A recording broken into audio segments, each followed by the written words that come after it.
Hello, friends, and welcome. Today's episode about Easter crimes is not suitable for all viewers due to violence, death, and disturbing situations. Viewer discretion is advised. Hope everyone has a happy and safe Easter, and let's get into the stories. For the people of Inverness in 1882, Good Friday was ruined when over 140 people became ill after eating a batch of hot cross buns. Both adults and children were suddenly struck down with vertigo and pain in the neck and limbs, followed by severe vomiting. Every person showed signs of poisoning. A medical inquiry revealed that the cause was a batch of hot cross buns that appeared to contain contaminated spices. Luckily, there is no fatalities recorded, but the crime was never solved. Love and mental instability caused 29-year-old Robert George Irwin to murder 3 people on Easter weekend in 1937. The artist and sculptor was dubbed the Mad Sculptor by the press for his time spent in institutions.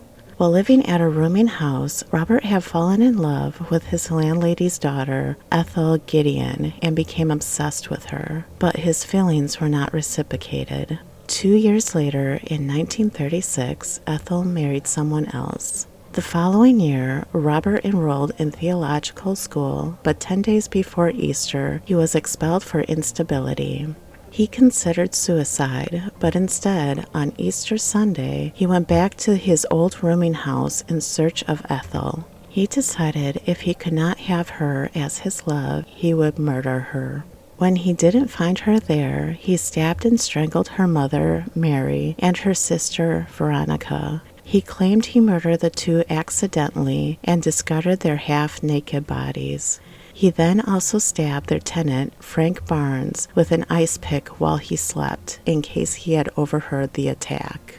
The crimes were heavily publicized at the time, especially since Veronica was a new model for magazines. Robert was arrested in June 1937 after arranging with a newspaper to surrender because he gave an exclusive interview to them for $5,000. He was incarcerated and spent the rest of his life in institutions, dying of cancer in 1975. James Rupert never felt good enough, and his insecurities led him to murder. His mother made it known that she wanted her second child to be a girl instead of a boy, and his father, who had a violent temper, died when he was 12. After his father's death, his older brother Leonard took charge and bullied James on a regular basis. Leonard went on to marry Alma, one of the few girlfriends James had, and had 8 children with her. On Easter Sunday in 1975, James walked downstairs of the home he shared with his mother and slaughtered 11 members of his family. He first entered the kitchen with a .357 Magnum and a .22 caliber handgun and began firing. At one point, he sat on the couch in the living room and took out 4 of his nieces and nephews, one by one. The victims include his 65-year-old mother, Charity, his 42-year-old brother, Leonard, and Leonard's family.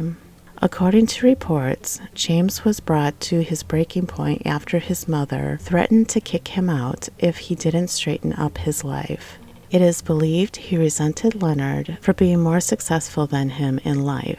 He was serving 2 life sentences for his mother and brother, while found not guilty by reason of insanity on the other 9 murders. He was denied parole 3 times and died from natural causes on June 4, 2002 at the age of 88.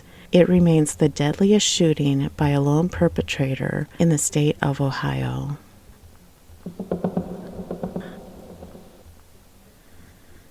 A particularly shocking crime happened on Holy Saturday in Ohio and involved a nun and a priest. In 1980, 71-year-old Sister Margaret Pahl was found in the chapel of Toledo Mercy Hospital.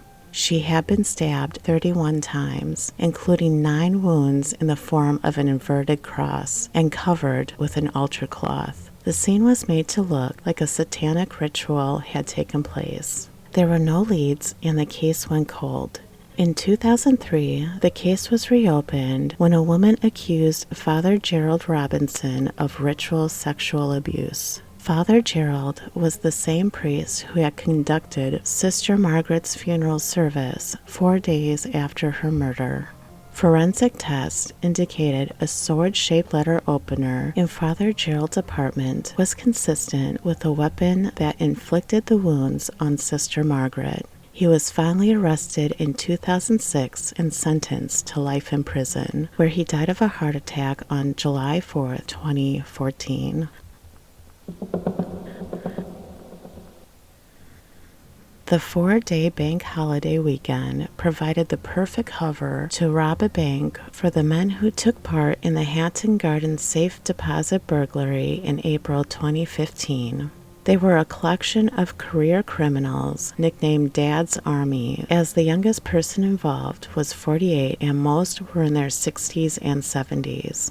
Deteriorating health did not stop them from carrying out what had been described as the largest burglary in English legal history. Taking advantage of the fact that most of the surrounding businesses were also closed for the Easter weekend, they climbed down a lift shaft before drilling through thick concrete walls in order to steal £14 million worth of gold, cash, and jewels.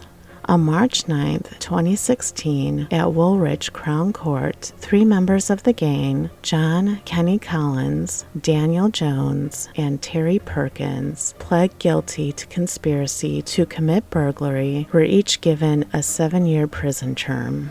Carl Wood and William Lincoln were found guilty of the same offense and also 1 count of conspiracy to conceal, convert, or transfer criminal property after trial. William was also given a 7-year sentence, and Carl was sentenced to 6 years. Hugh Doyle was found guilty of concealing, converting, or transferring criminal property. He was jailed for 21 months, suspended for 2 years. The alleged ringleader, Brian Reeder, was sentenced to 6 years and 3 months in prison on March 21, 2016. Thank you, friends, for joining me today. If you enjoyed the stories on this episode, please like, subscribe, and hit the notification bell to be alerted to all future content. If you have a story you would like me to read, feel free to email me your submission for a chance to hear your story on a future episode. Thank you again, friends, for your love and support. I'm Avarea, and until next time, take care.